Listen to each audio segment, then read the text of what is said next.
Hey guys, welcome back to Chelsea Fan TV for your Chelsea post-match pod. It's not a very interesting one today after Chelsea drew 0-0 to Brentford away from home.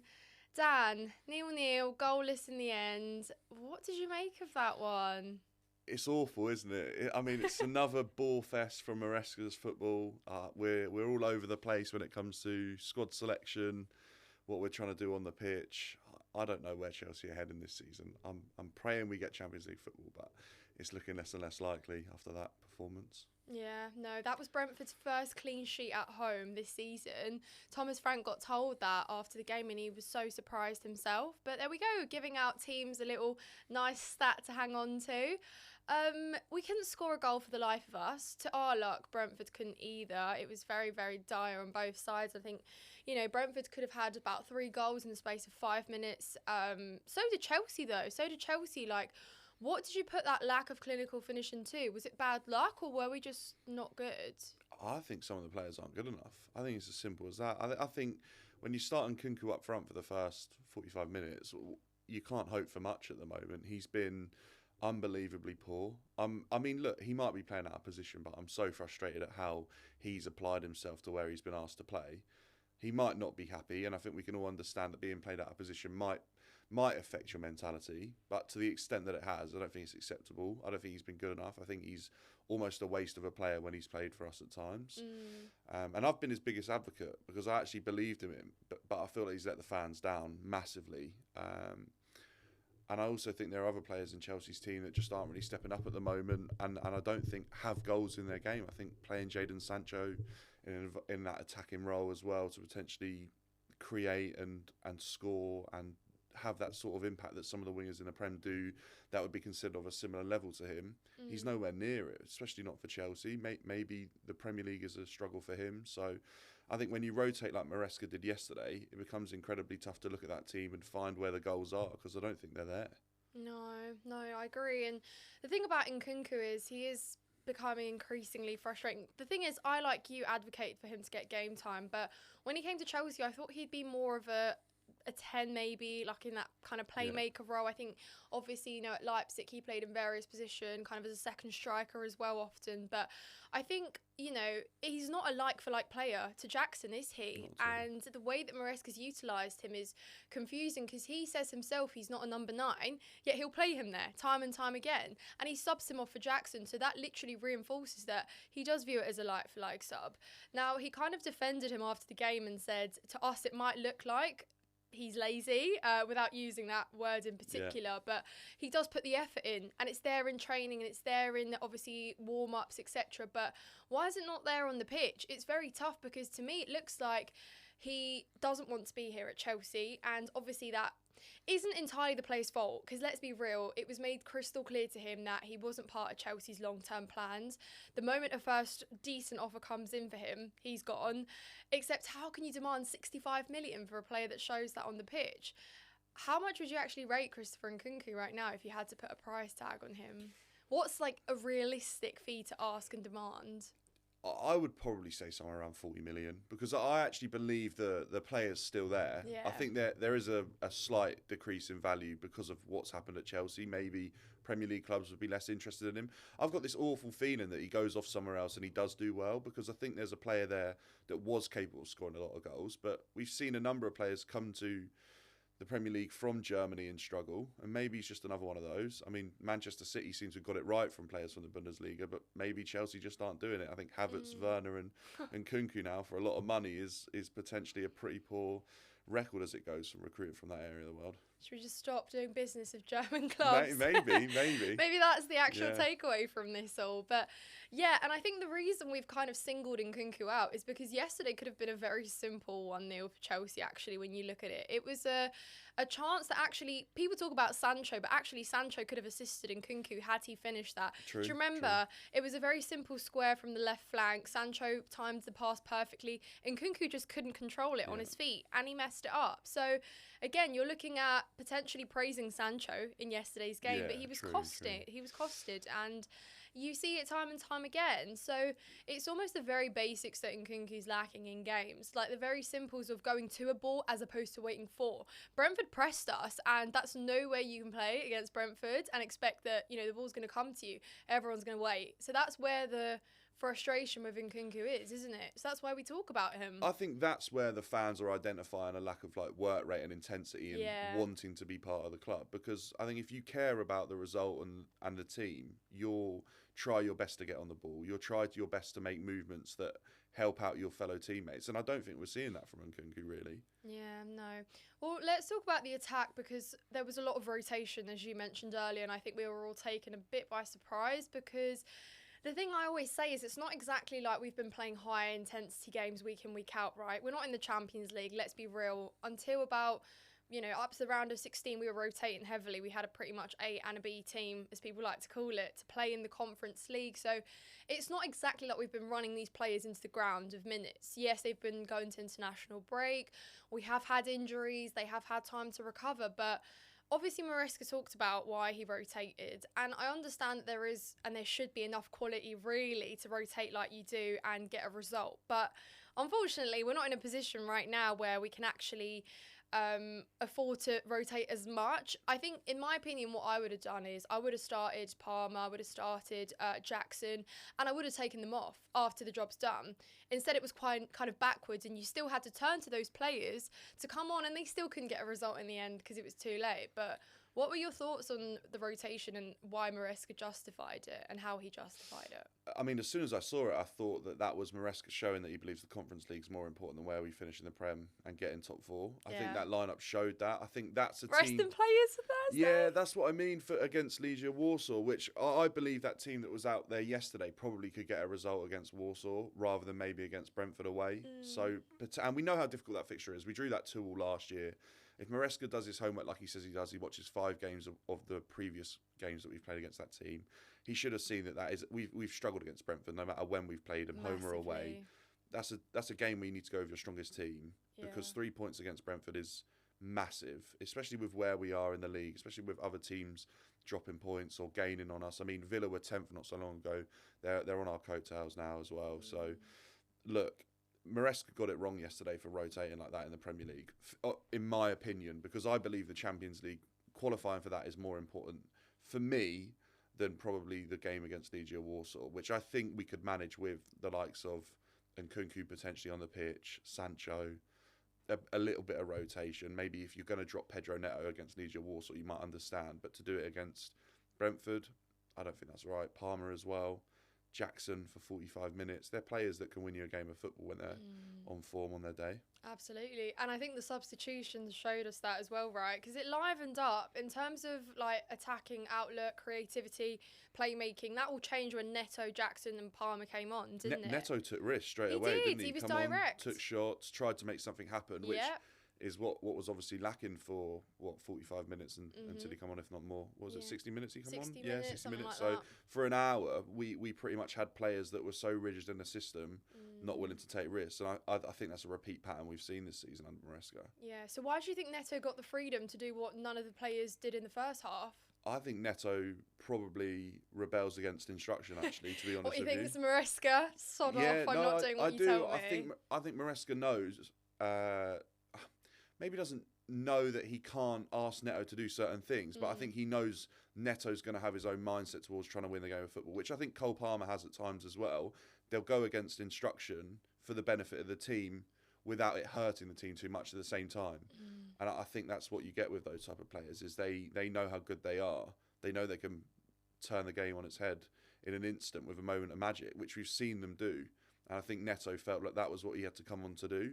I can't believe that Maresca wouldn't ask the players. That I don't believe he's saying that to Madueke to not do that, but maybe there's a hint of instruction that we've seen with like Sanchez, where he said, if you go long, I'll take you off. So if he says to Madueke, if you don't turn around and keep possession, I might sub you. We don't know that he hasn't said that because he hasn't said it publicly, but if he says something to one player in that sense, how do you know he's not saying it to the whole team? So look, I'm not sure. Yeah. But I believe there's a lack of risk taking in this team, which is hindering us. I 100% agree with you. And I actually think that point is reinforced by the way we played at the start of the season. Yeah. Like, players took risks, they took shots. We were scoring 3, 4, 5, 6 against Wolves a game. So the fact that players were, playing with a lot more freedom, expressing themselves, that's where the entertaining football comes from. Because let's be real, us fans, we take enjoyment from that. We love the risk takers, and I think, for example, Neto's goal against Arsenal, do you remember the equaliser? Yeah.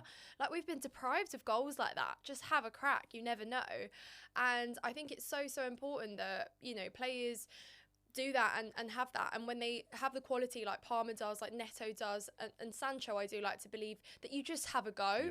And that's where, like, progressively, and again, I don't want to believe this, but it's hard not to, where we've adapted to Maresca's style and the way he likes us to play, keep possession and just recycle and attack until maybe we can walk it into the back of the net, is really hindering us playing entertaining football. It's why it's become increasingly dull.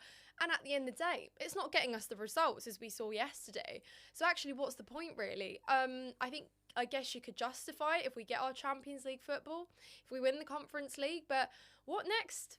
What next? What are we going to play like this in the Champions League? Yeah, that's my biggest concern. If we were to get Champions League football, I'd worry that we'd be inadequate with the way that we've been playing. I just inadequate, such a sweet way to describe it. Yeah, because Dan. I just think that no matter who we recruit with Maresca in charge, I think there'll be an influence from him to play in a certain way that I don't think guarantees you results in games where you need it. Yeah. And I think we've seen that against the big, like Brentford isn't the big size this season, but there was a time where I felt like we were getting results against the smaller teams but struggling against the big teams. I feel like that's sort of blurred now, and those lines have become very, very sort of grey areas, really, if you like, between whether or not we're capable of beating the big teams or the smaller teams now. I mean, Brentford, like you said, haven't kept a clean sheet at home, and we turn up. We go away to Ipswich and lose earlier on in the season. We've just given out, handing out rewards, we shouldn't be losing those games, and I don't believe we were. And I believe you can also win those games against poorer sides on individual brilliance, and I think that's what you're hinting at, is that Maresca's almost removed the sense of individual brilliance from this side. To create this little system that doesn't really work. That you'd rather focus on the system than the result, and you'd rather perfection in the system than getting results on the pitch, I think. Yeah, which is... it's the stubbornness of a manager to implement his philosophy, isn't it? Like, managers nowadays are just so set on, this is my way, this is my footprint, and I want to implement it ASAP, It's very hard, and we Chelsea fans have questioned what our system is under Graham Potter, under Pochettino, so it almost seems like he's just tried to arrive just to kind of, put a stamp on this team and be like, Chelsea's a possession-based team, we will play out the back and we will try and walk it into the net.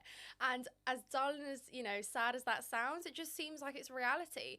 And we're watching it. You hear the fans from the stands yesterday. Boring, boring Chelsea is what they were singing. Attack, attack, attack. It's a little bit politer than last season. It's a little bit politer than last season. Oh, you just jogged my memory. Yeah. Brentford away last season. Yeah. That was... intense, very toxic, I'd say. Alex messaged me and said, he said, what did you think of Brentford yesterday? And I said, it reminded me a little bit of yesterday. And he said, it wasn't as toxic. And I have to agree with him. It wasn't, but it might be getting there. I think people are getting really fed up with this football. I think... I mean, that was 2-2, wasn't it? It was 2-2. I mean, Pochettino got a lot wrong. The substitutions were strange. I think people were at breaking point with Poch then. But I think he got the message, actually. And I think things started to turn around a little bit after that. I mean, you had that awful Arsenal performance, but you can't deny that the form table definitely moved us in the right direction post that Brentford game. True. Because I think he changed things up and realised that his system wasn't good enough and fans weren't happy with it. Maybe Maresca needs to take a long, hard look in the mirror as well of his system, because at the end of the day, it's a results business. Well, I believe it is. I'm not sure if it is at Chelsea anymore, though. Really? Yeah, I'm not sure. I think it might be a financial results business first before the performances on the pitch. Oh, 100%. It does feel like everything's very financially driven now, sadly, isn't it? But at the end of the day, I like to believe that they still want to win, because to be in a good financial position, you do have to win, right? You have to compete in the big tournament. So from that side of things, but let's talk about the midfield a little bit. We had Dewsbury Hall start in this game, and to be honest with you, it's one of those signings where you raise your eyebrows when it happens and you think, what's the point? And then further into the season, at least for me, I'm still thinking, what's the point? Would you have rather had Gallagher? I don't think I'd rather have I mean, to be honest with you, I just struggled, at least with Gallagher, when he played, you could actually praise him in certain games and say, okay, he did this in that game. With Dewsbury Hall, no offense to him, I'm sure he's a lovely guy, but it's just kind of like filling the 11th spot in a sense, because I think he had one good tackle and there was a few things. I'm not going to discredit his game perfectly, but when you look at players coming in to upgrade Chelsea, doesn't really upgrade Chelsea, does he? Maybe a squad player, but I don't know. Is he just warming up to play in the Conference League on Thursday? Does he want to get a bit of momentum, a few minutes under his belt? What is it about? I feel a bit sorry for him, to be honest with you, because I think it's the writing's on the wall. I don't think there's a career hit for him at Chelsea. I just don't think it's there. I don't know. He could have maybe helped Leicester this season a little bit more, don't you think? Well, exactly. There was so much hype around him being like Maresca's player that he brought in to like fit into the system and know exactly how he was going to play. And I feel like he looks like a complete stranger in the side. But actually, maybe he is doing what Maresca has asked him to do, and he's actually, star of the week, because if this is how Maresca wants to play, then maybe Dewsbury Hall's doing great.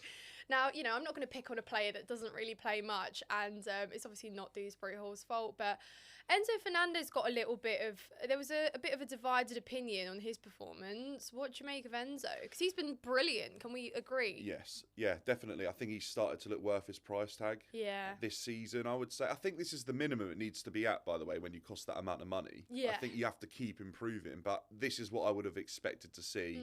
Look, maybe there was an issue last season with the injury, what Pochettino was asking him to do. Let's be real, the environment was... Yeah. I think this season he's one of the players you can look to. If you're going to say and give Maresca credit that he's improved a player and helped a player out, maybe Enzo Fernandez is someone that's learned. Well, he said it after Tottenham, didn't he? He said, this is the way Maresca wants me to play. These are the position he wants me in. And frankly, he's putting outstanding performances out there. So at least that's a positive, right? Yeah, I think it is. And I think when you have that sort of consistency over a spell, then one sort of performance that's a bit iffy when the whole team's not been great is understandable. It's not just on him because maybe the team just wasn't clicking yesterday. I don't think we need to make him a scapegoat for yesterday's performance. There were people that were far worse on that pitch, to be honest with you. But overall, with Enzo Fernandez, I think he's sort of maybe potentially turned a corner, sort of similar to Cucurella, starting to move now in the right direction.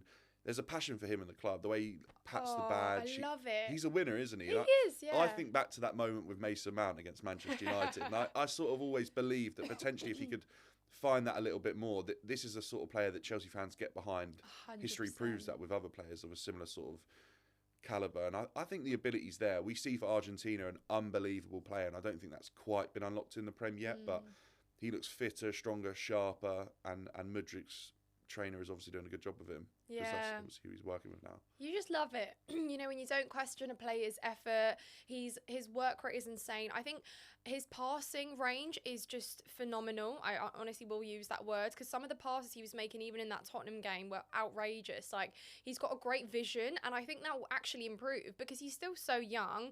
He's just settled into the Premier League, arguably the toughest league that you can settle into as let's be real, he arrived being 21 after winning the World Cup. So still a very young player, still someone that's got so much to learn, and yet here he is, and you can just see that he's a player that thrives off you talk about the reciprocation with Chelsea fans. He loves it so much, and if anything, it fuels him to be a better player.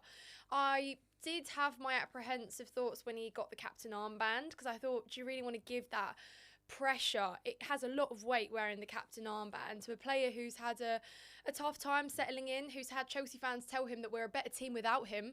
If you remember, we finished the season off last year without him, didn't we? I think that was factually true as well. I think we were better without him. But then, something changed. And I actually like to believe there's a correlation with Caicedo's improvement to Enzo Fernandez's because we all dreamed of that partnership of them two. And I think they've complemented each other so well. Where Caicedo's been improving, Enzo equally. And I think that's so, so special because no one talks about the price tag, like you said. And that was the first thing people reminded us of last year, wasn't it? Both of them. So really, really amazing to see. So we've kind of started front to back, but I think, with a 0-0 draw, you kind of have to. Is it a positive that we kept a clean sheet? What did you make of the defence as a whole, to be honest? I didn't think it had a lot to do in the majority of the game, really. There were spells where I thought Brentford definitely were having the upper hand, definitely had chances. That header where he headed it straight into the floor from a corner, I thought it was poor, and Buemo obviously had a chance just before that. I felt like in moments Brentford were wasteful yesterday at times, considering how lethal and Buemo's been in front of goal. Wisser at times. Van Berg as well. He missed a very, very big sitter, I'd say. Yeah, definitely. And I feel like maybe we got away with that and luck was on our side a little bit. Sanchez made a couple of good saves. I've got to give him credit. I felt like at times when Brentford could have counter-attacked, he was out of his box, he was lively, he was sharp. And he probably kept us in the game at times. Maybe if I looked at it, he probably... I can't bring myself to say that. He probably was one of our better performers yesterday. He had some good saves. Yeah, he did. And I think the thing is, I always try, if someone does do something to a level that I expect, or they perform better than they have been doing, I try to give them credit as much as I might not like what that player's done so far. So I will praise him for that, because he did okay. I felt like defensively we were okay, but maybe against a better team that might not be enough, I think, as we've seen this season. But look, Brentford have players that thrive in areas that I think Chelsea's defence were capable of handling for most of the game yesterday. They like to operate in behind, running in behind. If not, they drop off into space. And I felt like Caicedo just sort of shielding the back 3, 4. They dealt with that. They're very physical, though, aren't they, Brentford? Even Reece, obviously, out on the left. I think he dealt with Mbeumo trying to invert. Reece is obviously on his strong right foot. He did get beaten a couple of times. He did, and I think that's something that's come into Reece's game that we didn't used to see before. But for the most part, when he did get beat, it didn't really lead to too much, maybe one chance here or there that they had that they didn't capitalise on. But look, we've kept a clean sheet. It's definitely something to build on, but we'll face tougher opposition going forward. As we know, our running is incredibly difficult, but you can find some positives in a defensive performance in a 0-0 draw against Brentford away, I think. Yeah, no, but it honestly, historically, it is a fixture that really troubles us, isn't it? Really. I think of Sanchez at home running back from the corner every time I picture us playing Brentford. Do you know what it is, though? Even before that bad run of form, Brentford was the last game we won before we went to lose those games. Yeah. And even that one, we could have drawn it in the end as well. Do you remember how much pressure Brentford applied in those kind of final moments of the game? And it's one of those where you hold your breath and you just hope you don't concede, otherwise you've thrown away a very tough, hard earned win, because that's what it was. It was so difficult. And again, I think Brentford have really come to be quite comfortable when they come and play us. They know that we have that weakness. Every obviously team has like that one team, and they are our West London rivals. Final, I think. But yeah, we do give them a lot of confidence, don't we? So in that sense, you know, they equally had their chances. Honestly, I think they will be gutted as well, more than anything. They probably walked away thinking we should have beaten them, and they were there for the taking as well. So good saves from Sanchez. However, I won't, and people know this, bring myself to say he was really good, because he still gave away the ball to Brentford. He did. At minute 3, Dan. It's he guaranteed. Literally passed it into them, and I thought, mate, I think our players need to wear high vises so that he knows which one they are, because apparently blue doesn't cut it. Blue's not visible enough. And he just makes you lose your head. So then when he does save it, I go, oh, well done then. Yeah. That's the bare minimum of a goalkeeper. But the basics are still lacking. I've always said, I said it against when we lost last year to Nottingham Forest at home. It wasn't even Sanchez's fault, but I saw him that game and I said, no, Alex, he's not going to be good enough for Chelsea. People eventually got on board, but at the start when he came in, there's just, you know, you see it with goalkeepers. Some, you know, you either have it or you don't. And there's some things you can develop, but there's other things that there's only so good you can be, I feel like, as a goalkeeper. And there's only so much you can also learn and grow and develop. And I just think with Sanchez, this is it. Like, what we see is Sanchez as a goalkeeper. He won't get better, and he just will be at this level. He's a good shot stopper, but with the ball at his feet, and did you see? Oh, he dropped the ball as well. He made a catch and it literally slipped out of his hands, and I just thought, you panic, don't you, when you see those sort of moments? You're nervous. Definitely, because we've seen so many calamities so far, so many errors leading to goals from him. I'm so scarred, Dan. It's hard to watch. It's unbearable seeing his name on the team sheet and realising that's our number one. Obviously, God. Jorgensen came in, had a chance and didn't really take it, I don't think. And Sanchez has sort of been given the reins back to lead Chelsea forward as our goalkeeper. The mistakes that are occurring in his game were there at Brighton before we signed him, and they've not gone. So I agree with you. I think he's probably hit his level, and this is where he's at now. There doesn't seem to be a sign of improvement at the moment, does there? And no. I think time will run out for him at Chelsea before the improvement comes. To be honest with you, we're just sort of we've got to get to the end of the season. I don't really want to wait. Hopefully Petrovic will be back. Maybe. Yes. And then I think we saw the stability that he brought. He was massive actually coming in at the end of last season, that although maybe playing out from the back wasn't his strength at the time, I think he's worked on that a lot this season, by the way, at Strasbourg, with the way they want to play. I think we saw that just that stability and trust that defenders could place in him helped us massively. But credit where it's due yesterday. As much as he made mistakes, there were saves that kept us in the game. And I think when you do that as a goalkeeper, yes, that's your job, but it does help a team. It saves us from our heads dropping, to be honest with you, which in a game like that yesterday, if your heads drop, I don't believe you even get a point. I don't think there's any coming back from that. So saves there that are important, but like you say, there's a mistake every game. And is that a risk worth taking? In my opinion, it's not.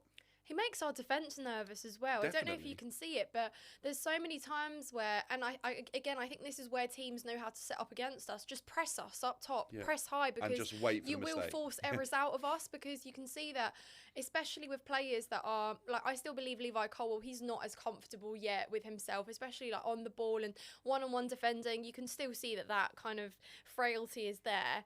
And when it comes to an opportunity where he can either pass back to Sanchez or try and just kind of work on his own and maybe release it out into another defender, he literally, you can see him thinking. You can see the thinking process. Do I pass it back to the goalkeeper or do I not?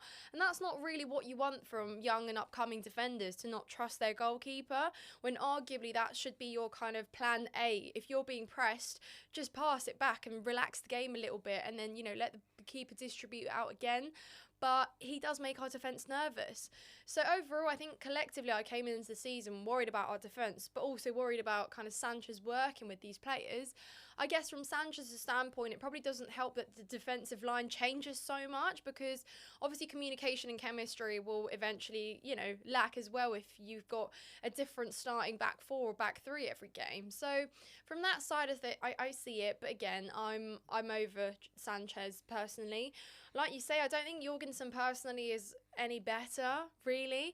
I guess it's almost like, I'd say he hasn't made as many mistakes as Sanchez, so that's why you can justify it maybe, but that's not good enough, really, is it? And when you figure out how many goalkeepers we have on our books, and to think that Petrovic is our best one, and he really is, come back and play, I will never understand the decision to, was he not going to play out the back as well as Sanchez is? Or what was that justification with he doesn't fit Maresca's system? For me, the biggest thing I've seen between Sanchez and the other keepers that have rivaled him at the time has been his speed of thought in what he wants to do with the ball. And I think he will make his decision quickly, but at times at what cost? Passing it out into an opposition player. But he makes that decision so quick that sometimes it can be, and we've seen it lead to goals, because he's been so quick of thought and played passes that have been at times really, really good. But also, at times, he makes a decision it's so rash that ultimately it costs him as well. And I think that's what Maresca likes in him. I think that's where he finds the belief to continuously play him. I think Jorgensen, you can see at times he thinks on the ball. And I think that was what Maresca didn't like. I think we saw with Petrovic, the distribution wasn't there. It wasn't. It was something he had to go and work on. And that's been a key point of focus, like I said, at Strasbourg this season. So for me, the reason that he's been backed, I think, is athletically, I think he's probably the best at the club in terms of goalkeepers. I think that is something that is one of his strengths. I think athletically, you can see the jump on him is actually ridiculous, to be honest with you. I think he's one of the quickest players in the Premier League on that sprint back that we had last season against Brentford. He's an athlete, there's no denying it, and I think he has a quick thought process in terms of his decision making. I think that's why Maresca picks him over the other goalkeepers, to be honest. Okay, you have a point. Do you guys agree with Dan? Let us know in the comments down below. But looking at the wider context, the Premier League table, City drew to United 0-0 yesterday, I think to our advantage, I guess. Probably. We're still fourth, just a point though, above fifth, where City are at the moment. How sustainable is that? With the way we're playing, I think, we can thank other teams for dropping points, and it's actually wild to look at the table as a whole this year and think you can make as many mistakes as we have and lose as many games as we have and still be in and around fourth. But is that sustainable, and are we actually going to be afforded to make more mistakes, drop more points and still secure Champions League football? I think it's an incredible risk that we're taking, to be honest with you, with whether we get Champions League football or not. Obviously, there's an extra place this year, probably with how well we've done in Europe as England as a country. Mm-hmm. But to be honest with you, maybe with the way the Premier League's gone, we might get away with it, because the fact that we're still there, we're still sat in fourth, the fact that Manchester City have gone and drawn that game yesterday against Manchester United and they didn't really look up for it. Haaland's out for the season. I'm looking over my shoulder at Newcastle and Aston Villa. They're the two teams that I'm sort of concerned about. I think Manchester City, I don't know, they've been It's Pep very. Guardiola. It is Pep Guardiola, but they've been very hit and miss this season. I agree. So if But they from a can't managerial standpoint, if there's anyone that can get his team over the line to secure Champions League football, Yeah. I'd back it to be Pep. Yeah, I would, and I'd say form-wise, Aston Villa are probably creeping back into the form table. I think Newcastle are riding high off the back of winning that. I mean, they could beat Brentford at least Yeah, the exactly, other day. right. And I think they're the teams, they obviously play tonight, but they're the teams that are they've got something to go off that gives them a bit of a kick. It's Pep at Manchester City, like you said as well. Whereas I look at Chelsea and think, maybe our focus is on the Conference League and it's not really on the top four off the back of Maresca's team selection. Maybe it's like, if we get top four, well done, bonus, but we're just going to try and win the Conference League. Baffles me, to be honest, that approach. But that's kind of what I see Chelsea doing, and we're going to ride our luck into it, maybe. But that's, I think, where Maresca's going to trip himself massively and just with break the fans, up the whole 100%. trust, full stop. Because I think we all came into the season knowing what the expectations were. A lot of fans took Conference League as a given. Frankly, no disrespect, but the quality and the disparity in the teams between us and everyone else, obviously there's quite a few decent teams, and we've come to see that in the Conference League, but still we have enough, and we shopped enough to have the depth to be able to put out different squads, etc. Even though, frankly, you shouldn't have to do that, because when you come to play in the Champions League, you don't have an A team and a B team. You play your strongest 11, and you should be able to play twice a week and have training and still be good and still compete. So what's our excuse this year? We've had so many players. I frankly won't play the injury card, because I don't think that stands for Chelsea this year. I think we've been quite lucky. Yes, we've had Reece and Lavia, who are kind of big misses, I'd say, but overall, at the bigger picture, we still have had players that are there available. We had 11 out at one point last year, and you see with other teams like Tottenham, etc., how many key players they've had out. So I think we still have had enough quality to do both. Champions League football was an absolute must this year, and winning the Conference League, it is almost an expectation. Yeah, of course, it's not one on paper. You still have to go out there and win in the quarterfinals, win in the semis, get to the final, win the final, but at the end of the day, it's not entitlement, is it, to expect that Chelsea should be a team that secures Champions League football and wins the Conference League? Because frankly, we didn't even make it very far in any of the domestic cups this year, even though I think we should have had a better crack at it, really. So, in my opinion, if we don't win the Conference League and we just about make it into a Champions League spot, I'd be happy that we got Champions League football, but I'd be very disappointed that we didn't win the Conference League as well. Yeah, and I think the proof was there at the beginning of the season in both competitions that we were going to find the Conference League really easy with the players that we were rotating in as well. And we obviously saw how good we looked in the Premier League when we kind of hit a sweet spot between, I think, two systems of Maresca's style that he wanted to implement and was trying to, and also coming away from Poch's. I think Maresca found the answer early in the season and has actually gone away from that now.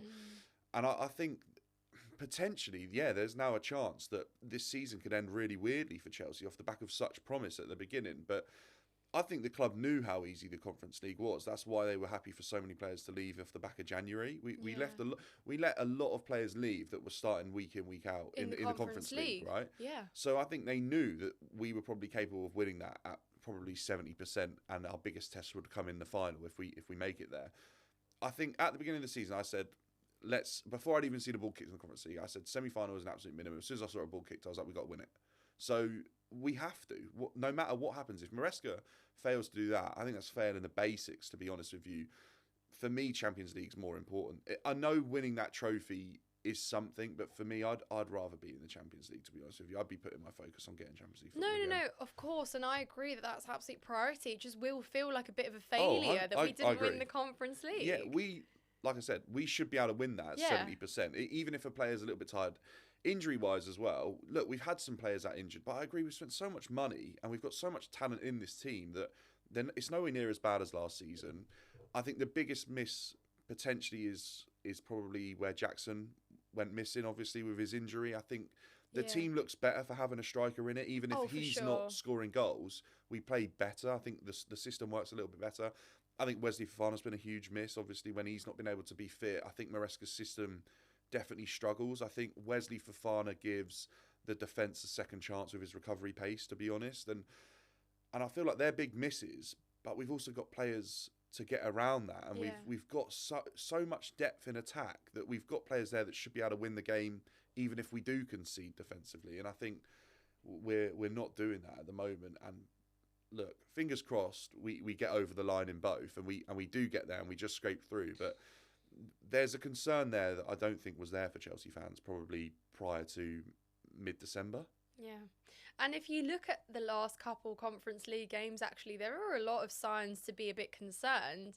You know, sort of most recently, Copenhagen, obviously, the both the first, I can't speak anymore, the home and the away leg were poor, in my opinion. And even Heidenheim back in December, that was the toughest Conference League game we'd played up until that point. And, you know, Copenhagen just about got over the line against them. So it's obviously, it should be easier on paper, but actually these teams, there's a lot of fight in the Conference League, and you come to play teams where, you know, you will travel away, and I'm sure that when we go to Ligue also, they will not make it easy there. And I'm not saying that we should be intimidated by a home atmosphere, but these teams have obviously got into the quarterfinals one way or another. And I think, you know, they will look at Chelsea and they'll think, you know, we can actually have a go. And sometimes it's kind of that mind game, and us being, this insecure in our own performances at the moment, it kind of makes you worry a little bit. And I can't believe I'm saying that, but Copenhagen was a tough watch. Both legs were really, really quite poor, actually. Yeah, it was. And very narrow. Yeah, I think it was. I think it was incredibly close. I think on their day, Copenhagen probably could have potentially nicked something in one of those games where I felt like that shouldn't have been even an opportunity before we even kicked a ball. I think it means more to those teams to beat Chelsea than it does for Chelsea to go and win the Conference League in a sense. They're massive. I mean, they're incredible fixtures for those teams to have. They don't get to see the likes of those teams that often because they very rarely even get Champions League football. Look, on paper, I would say that Copenhagen's a much tougher game than what Warsaw should be. Yeah. But you just don't know, do you? Yeah. It was that competition that we lost to Servette in the qualifiers away. So just don't know what it can throw up. And I think it can throw up potential bananaskins. Aston Villa obviously went out in the semi-finals of that last year. We've got to be on our game. And I think that's something Maresca's probably trying to implement into the team. That's why he's resting those players. I think he probably wants a trophy to sort of go along with whatever qualification he gets. And it's something to say, I won this at Chelsea. I was another manager that won a trophy. He probably understands what trophies do for you. But I think as fans, we're not going to value that one on the same level as some of the other domestic and league trophies and European trophies that you can win. So got to win it, in my opinion. Have to do it quite comfortably as well. I think if you make that a struggle, it probably suggests you're not doing enough as the manager of Chelsea, if that's a bit of a struggle for you. Yeah, and I think that that's been reinforced by the gradual inclusion of Cole Palmer in these games as well, isn't it? So that's concerning, I think, more than anything. But what team might we see in the Conference League on Thursday? Do you think it'll be quite similar to, obviously, like you mentioned, a lot of those players that would start went out on loan in January, so we might see more of like the classic first teamers actually included in that starting 11. But what do you think? What do you think that team might look like on Thursday? I would think Cole Palmer plays. I would think Neto He'll comes start, in. will he? Yeah, I think so. I think to rest them against. All right, look, we played obviously in a short space of time, but I just think he'll probably play them to make sure we get that done, to be honest with you. I think his approach should be, if we can get that game done inside 60 minutes, I bring them off. Inside 45 minutes at half-time, can I make the change? That would be my approach. Go strong early on and potentially give them rest once we know that game's sort of done and we can secure it with other players on the pitch, because we might not be able to sort of add to that with some players that we bring on like Dewsbury Hall or something, but we might be able to see it out if we're 2-3-0 up, something like that, which I think would be fantastic if we're in that position, considering how tough the other games have been. But yeah, I would say Cucurella will probably be there starting. Yeah. I think we need to be playing our biggest players in this fixture. If you're not playing them against Brentford away, it just says to me that they'll play. Yeah, I agree. And actually, I think it's all the more reason. Just get it done in the first leg. Do you know what I mean? Yeah. Like, just sort it out, get it done, and then we don't really have to create a bigger job for ourselves and add more pressure. Because actually now, we should be looking at this, sort it out, focus on Ipswich. We need to beat Ipswich, obviously, after that, and we need to get results in the Premier League. And we have a job to do. We can't really trust that other teams are going to continue slipping up, right? Because I think, you know, I look at these fixtures that we have coming up, and we'll review them in a second. we didn't gain points or maximum points when we were in our sweet patch earlier this season. So actually what fills us with confidence that it will be better this time round and we'll actually have something different to show when we've become so predictable and repetitive in our ways, and us Chelsea fans can't really stand watching this. And, you know, we've almost said to teams, this is how we're going to set up.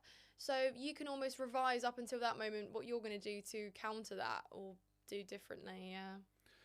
Yeah, it's an interesting position for us to be in, I think, as fans with how it's going, because we don't want to come across as entitled as well, that we should go and win this competition with ease. But we should. I mean, we should, it's factually true when you look at it. And rivals will tell you that as well. I mean, our team is worth the cost of all the other teams in the Conference League put together, which should tell you enough before a ball's even kicked. But yeah, I think Maresca, unfortunately, when he rotates like he did against Brentford, sets a sort of feeling from the fans that the importance isn't there for Champions League football. And I think that rubs off into the atmosphere, rubs off onto the players, into the team, and the belief sort of disappears. And I think going into a running like this, if you'd gone and beat Brentford and you'd gone and got a good result in the Conference League as well, it could be really helpful off the back of beating Spurs as we do. But we know the atmosphere was there, obviously, against Tottenham, and it felt good. You should look to build on that. You shouldn't look to sort of like bring it back down a level against Brentford. You should go, right, hang on, that team just got a really good result against Spurs. Go again. I'll give you all another chance to go and prove to me that we can get Champions League football. And then maybe I'll make some rotations for the Conference League so this squad can go again the next game we have in the Premier League. And I think Maresca kind of just sucked the momentum straight out after the Tottenham game. And a game like that can make or break your chances getting Champions League football. We should have actually used that as an opportunity, like you say, to build a bit of momentum and get into a bit of a groove, because consistency has been so hard to come by. And actually, you know, we mastered it in that kind of sweet patch, as I always call it, at the start of the season, and then it kind of fizzled out, and we've had, you know, some draws and then the win and then maybe lost, and then it's become this very inconsistent pattern. So actually, like you say, he should have used that high off Tottenham to go into Brentford, a game that is tough historically for us, and done a job. But no, he actually didn't do that. And then, like you say, it kind of breaks trust even more, because if we've been in and out all season of, oh, top four was the target, oh, it wasn't, oh, it is, oh, it wasn't, then what are we doing here? Is it or is it not? And at the end of the day, like, that gives me nightmares. But where Maresca said that, you know, when he was asked about the title race, which now just kind of seems like a lifetime ago that we were even in that conversation, and he said, you know, no, like, we're obviously ahead of schedule. Are we still ahead of schedule? If we win the Conference League and don't make Champions League football, is he going to turn around and say, actually, we're still ahead of schedule and we won a trophy this year, so just wait on next season, we'll challenge for top four? Like, that just really will put all of the Chelsea fans in completely break. The thing is, like, I have my worries about Maresca. I think I have come to a point where I've questioned the manager quite a lot, even before Graham Potter and Pochettino, which is a bit wild. But I just think the way that he is going about things and the way that he's putting teams out, selecting his lineups, his in-game management as well, and the way that he does substitutions, the way that he views the top four race, and his system above all with the lack of in-game tweaks or game-to-game tweaks, that all makes me feel like he's so self-absorbed in this idea of using that, you know, system that he did at Leicester in the Championship, that he failed to upgrade it for the Premier League, and he thinks it's still going to somehow cut it. That's the thing that I struggle to believe in. So I have a lot of questions, and actually Maresca, this is big on him now until the end of the season. I think all eyes are on Maresca, because we can't really include any other players. We know what players are there and available, and let's be real, we pretty much now know their strengths and weaknesses. So it's almost like Maresca, it's all eyes on you now to see what you can do with this group of players, and can you see out our aims for the year? Yeah, I don't view him as a motivator to go and do that, really. I think a lot of things he said in the press have been incredibly dangerous for mentality. Yeah. And I think that's been ultimately what's broken the trust with the fans. It's like we're getting the belief back, and maybe we're getting a little bit ahead of ourselves, but that's what is great about being a fan. You get to dream, because we've dreamt as Chelsea fans and they've come true. And I think when Maresca says something like, we're not in a title race or we're not in a top four race and it's not the expectations, we're all sat there thinking, well, it is. So why is it any different for you? And why would you tell the players any different? And I think that ultimately is probably the stumbling block that most Chelsea fans sort of found first with Maresca, away from what was happening on the pitch. And I think that's very difficult to come back from as a manager unless there's a clear and obvious shift in mentality. We're yet to see that because if you do that against Brentford but you don't say anything, the team selection says it all, and you can read between the lines. So frustrating for sure. And with this run in, it's just the last thing you need. Momentum and motivation is key to fight on all fronts, I think. Well, now that you mentioned the run, let's actually have a look at it and go through it and see how many points we can take off into these last few games. We're very much at the end, and to be honest, I don't think we'd be this insecure in our own ability to finish in a Champions League spot at this point, to be honest with you. I don't know if that's naive or what, but I really didn't think it would be this insecure come April time. But anyways, we've spoken about Liga Warsaw, obviously away. We're going to get a win, right, on Thursday? We should do. Now, Sunday, obviously, Chelsea-Ipswich, a game we lost in December. How do you see that one unfolding? Do we get 3 points? Yeah, we should. With the teams that Ipswich have failed to beat this season and lost to, there's no reason. We were the first team they beat, weren't they? At home, yeah. And I think for definite, Chelsea cannot afford to drop points with the teams that come after Ipswich. 3 points is an absolute must for Maresca and Chelsea. Yeah, so you're convinced 3 points, yes. No other way. Yeah. Cool. And guys in the comments, get involved as well. Let us know these fixtures, are they 3 points or do we not get 3 points? So then we've got the return leg. Obviously, that's at home against Legia Warsaw, and I'm hoping that game's done and dusted and we can just have a bit of a performance at the Bridge. But that's the thing, isn't it? If we're not getting performances really in the league and we're all about the results, at least we're hoping to get a bit of entertainment from our European games, right? Definitely. Hopefully. And that's followed by Fulham away, Dan. Another game we lost. Yeah, I think Fulham's going to be a tricky one. I think Silva got the best of Maresca in that home match for sure. I think that was one of the first games I really saw Maresca struggle to have an answer. They came back as well, didn't they? They did. We scored first. I think he switched things up at half time and Maresca just didn't have a reply. And I think that was the first time I sort of really questioned whether or not this guy had enough to go to the top. And then our form off the back of that, I mean, was that after Brentford? I can't remember. Yeah, it was after Brentford. That's when we sort of started to slide away, wasn't it? And yeah, for me, that's a tough game. And I actually thought Fulham might be on holiday and sort of couldn't really go anywhere. But they turned up against Liverpool. And now that worries me for that because, again, similar to Brentford, we're one of their biggest games of the season. They look out for that and they want to win it. And especially after, if they could do the double against us in a season for the first time probably ever, they'll be over the moon. So that's a tough fixture, way tougher than it ever should be. I can't believe how many records could be broken if we continue this way. But could you imagine Fulham doing the double over us this year? Weirdly enough, yes. That's I actually scary. can. It wouldn't shock me at all. Okay, so you've said maximum points then 6 out of 6, Ipswich and Fulham. Yeah. Okay, so then that's followed by Everton, a game that ended 0-0 at Goodison Park earlier this year. Last year actually, and that was probably the first game where we just really looked so inept of creating chances. We could have gone top that day if we'd won that. We could have, couldn't we? Yeah. Could you remember? Oh my God, that just seems like a lifetime ago. It's like a different season. It is, yeah. And even once upon a time, we beat 6-0. We beat them at home, didn't we? Yeah. That's not going to be possible right now, is it? I can't see us scoring 6 goals in a game. We can't score over 3, let alone 1.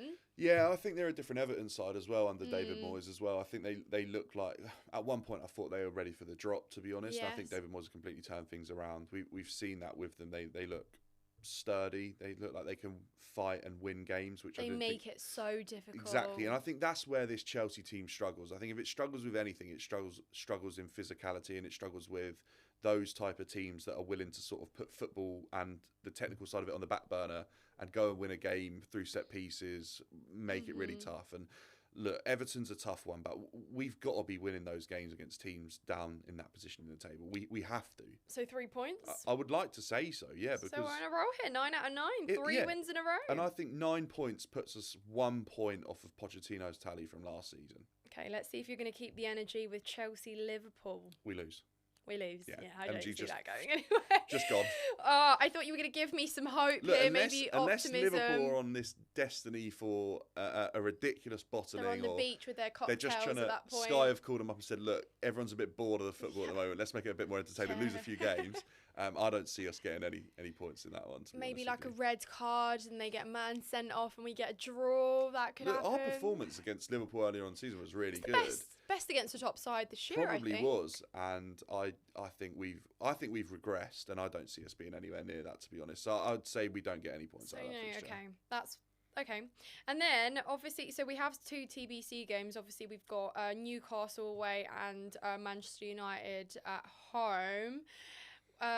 Newcastle away from home.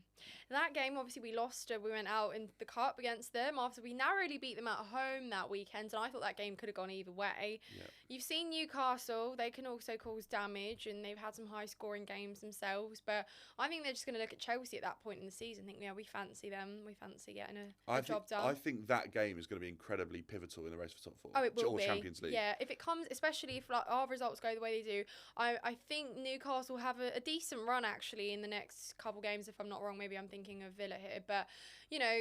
Newcastle probably have the easiest run out of all the teams fighting for Champions League. Definitely. Yeah. There you go, and almost this is their whole focus now, isn't it? And they're on a high off winning the cup final as well, so they probably want a great end to the season. They probably going to be, like you say, on a high. So how do you see that unfolding? I think we probably lose. I think St James's Park away is an incredibly tough game. Difficult. I'd say a draw would actually be good if we get a draw. A draw would there. be a fantastic point. Draw would be Definitely. fantastic. So that's another point there. Manchester United at home, our favourite fixture, one that no matter how poor Manchester United are, we just can't seem to do a job against them. That frustrated me at Old Trafford. I was there 1-0. I thought, it was now or never again. And it just always seems like now or never. But that 4-3 at Stamford Bridge, one of my favourite games last season. Is that going to be similar? Or? Yeah, I've bookmarked this one. This is Cole Palmer's return Cole from Palmer's form. return. Yeah, it is. Yeah, Man United fans, beware. Yeah. Watch out. What do you think, though? Yeah, I think we might beat United. I think, I think we beat United, and I think that might be what gets us Champions League football. Oh, could you imagine if that's the game? I think it could. Oh, that would be amazing. If anything, that should give us all the more fire. Okay, and then obviously last game of the season, Nottingham Forest away from home. That's another tough game, and that is one that you'd like to just be on holiday for it, but that's going to be so crucial for them, so crucial for us. I think that, look, hopefully we get it done before. If not, that is going to be one of the toughest last games of the season Chelsea have had in years. Yeah, I mean, Forest, I think in hindsight, because at the time when we drew, I was frustrated. But in hindsight, that was actually a good point, wasn't it? Because they obviously have taken a lot of points off some good teams this season. I think, a lot of people might take away from Nottingham Forest this year because of how uncompetitive the league has been in terms of the drop-off of, teams that are in and around top 4 consistently. But I think they deserve some credit. They've played some great football, and again, they've showed this kind of fire in them to rock up and cause damage. But fair play. I mean, Nottingham Forest in the Champions League, and here we are wishing and wishing and wishing. I'm not going to say I'm jealous, but yeah, I see something in Forest that I saw in Chelsea teams of the past, actually, an intent to win and an owner that will do anything to make it possible. Yeah. And I wouldn't lie by saying I'm a little bit jealous, and I think as much as the league's been poor, they've done fantastic, and I think that game will be incredibly, incredibly difficult. Yeah, that's done, isn't it? Do you think they've wrapped up third spot?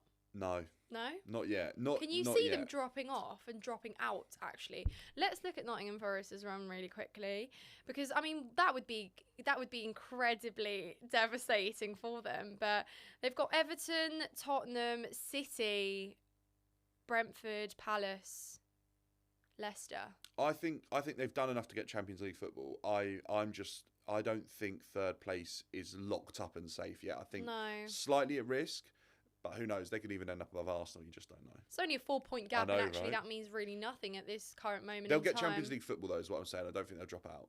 So you think that they've wrapped up the Champions League spot? I think they've got Champions League football. I just don't think 2nd to 5th is completely locked secure. Yet. No, not at all. And overall, then, would you say this has been a poor Premier League season in your books? I personally think it's been the worst in a really long time. Yeah. I think the race for Europe is going to be exciting, but I think that's the only thing left for any Premier League fan to find entertainment in. Shows that this has been a pretty poor season in terms of entertainment value. And actually, Gary Neville made a really good point yesterday about the Premier League and the way that it's going. Like, the Premier League's meant to be entertaining and exciting, and we've sort of seen that sort of sucked out of it this season for this systematic, robotic approach from a lot of teams. I think there'll be measures put in place to try and get it going back the way it was, to be honest with you. Otherwise, we might see more seasons like this. Hopefully we don't, though. Well, there you go. Well, guys, in the comments, let us know your thoughts about the Premier League as a whole this year. Will Chelsea make the Champions League spots? And obviously, it looks like it will be decided quite late on. So that might make it a little bit more interesting. But Dan, thanks for joining. Let people know where they can find you on YouTube. Yeah, at BDB Down on all the socials. Absolute pleasure being here. Even off the back of a game 0-0 like that. entertaining game. Yeah, it's just good to sort of see where our fortunes lies. Yeah, well, great to see you, mate. Your channel will be in the description description down below. Guys, subscribe to Chelsea Fan TV, give us a like and let us know your thoughts, and we will see you very, very soon. Thank you.